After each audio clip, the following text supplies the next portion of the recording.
Justement, le nouveau président du pôle de l'économie sociale et solidaire, on le disait à l'instant, donc je présente David Cluzot, hein, qui est pas seulement président de ce pôle ESS du groupe, hein, mais président de la commission des affaires sociales de l'UDES. Vous êtes délégué général d'Exopé, hein, le nouveau nom de l'organisation d'employeurs que vous représentez. Alors, David, quel regard vous portez sur ce qui vient d'être proposé? Est-ce que ces axes de collaboration que pourrait produire un groupe de protection sociale comme Hachette 2R La Mondiale a du sens selon vous?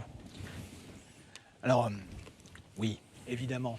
J'avais pris quelques notes, mais on est un peu serré, donc je vais faire ça sans les notes que j'ai prises dans la matinée.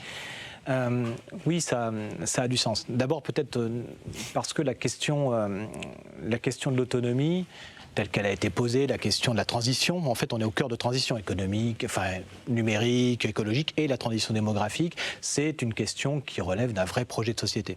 Or, il se trouve que le groupe AG2R a cette capacité à réunir, Véronique l'a dit, un grand nombre d'acteurs. Et donc de pouvoir porter la question de l'autonomie comme étant un vrai projet de société. Donc ça, je trouve ça particulièrement intéressant. Et quand on se pose au niveau des branches, si on est dans une démarche de transition, d'approche d'une évolution sociétale extrêmement importante, on a des travaux à mener pour pouvoir l'appréhender de manière extrêmement précise. Il faut faire de la prospective, on en a fait déjà aujourd'hui, et puis il faut se préparer. Une fois qu'on a fait la prospective, se préparer à pouvoir être en action. Et pour les branches que nous sommes, ça signifie et ça implique de pouvoir à la fois prendre en compte quels sont les nouveaux besoins. Et là, on retrouve dans la proposition qui a été présentée par Véronique et Philippe l'idée de se dire quels sont les nouveaux besoins émergents. Voilà. Mais au-delà de ça, une fois qu'on a identifié ces besoins-là, quelle est la manière de pouvoir se préparer à y répondre? Et là, je me reconnais bien comme tu disais, Philippe, l'Institut de la longévité. C'est un nom de code, mais malgré tout, de se dire qu'on ait des lieux d'échange, de bonnes pratiques, de prospection, d'aller chercher de l'idée et de la synergie, c'est extrêmement intéressant. Et donc aussi de se mettre en perspective de pouvoir développer nos compétences, les compétences métiers, les compétences de tous les salariés qui sont dans l'ensemble de nos branches.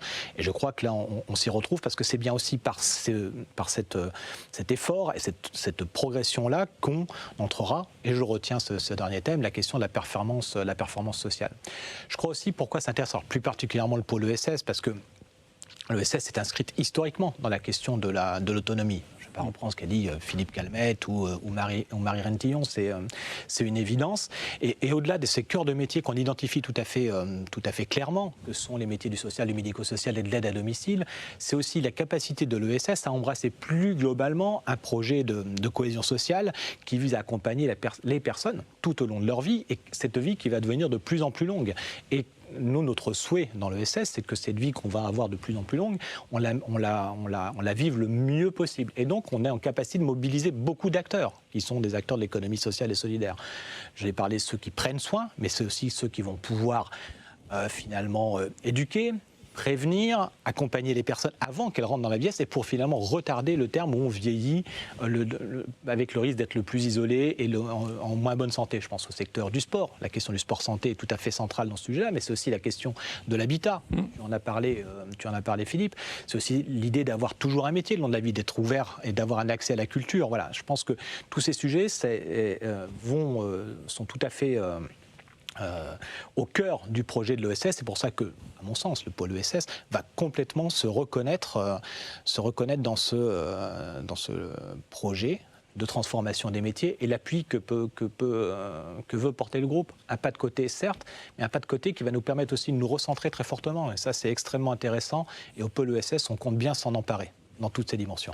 Merci beaucoup, David. On n'a pas dit Exopé, ce que c'était alors Exopé, c'est l'organisation professionnelle de l'éducation populaire qui va regrouper les branches, on est représentatif dans les branches d'animation, des foyers de jeunes travailleurs, du sport, du tourisme aussi. Voilà. C'est les acteurs du quotidien, ce qui fait le sel de la vie et qui nous accompagne tout au long de la vie le plus longtemps possible. Et là, c'est bien de mobiliser toutes les spécialités autour de cette transformation de la société. Hein. C'est ça le message en fait que tu nous transmets, David. Je rappelle que le pôle ESS, hein, c'est une gouvernance paritaire qui vient d'être créée fin d'année dans le groupe AG2R La Mondiale pour essayer de mobiliser un peu une réflexion de fond, hein, sur tous les sujets qui traversent l'ESS. Merci pour ce... Juste un dernier commentaire, David, en tant que négociateur de branche, l'idée de négocier un accompagnement des salariés, ça a du sens aussi, hein, j'imagine. Oui, je ne vais pas revenir sur ce qui a déjà été dit, ça a un sens évident. Je crois que la responsabilité des négociateurs au niveau des branches, quand on construit des branches, c'est d'organiser de la solidarité et finalement, dans les secteurs qui sont les nôtres et peut-être plus globalement, de porter la responsabilité de ce que je vais appeler finalement une société de la prévoyance. Donc il faut qu'on soit en capacité de prévenir ce qui va se passer et de se donner tous les outils et toutes les armes pour que nos sociétés soient prévoyantes et donc bienveillantes. Et ça passe aussi évidemment par des négociations au niveau des branches. Elles seront tout à fait essentielles et ce sera à nous de nous en donner les moyens. J'aime bien l'idée de solidarité obligatoire qui était développée par un de nos collègues tout à l'heure. Très bien, très bien. Merci beaucoup, David.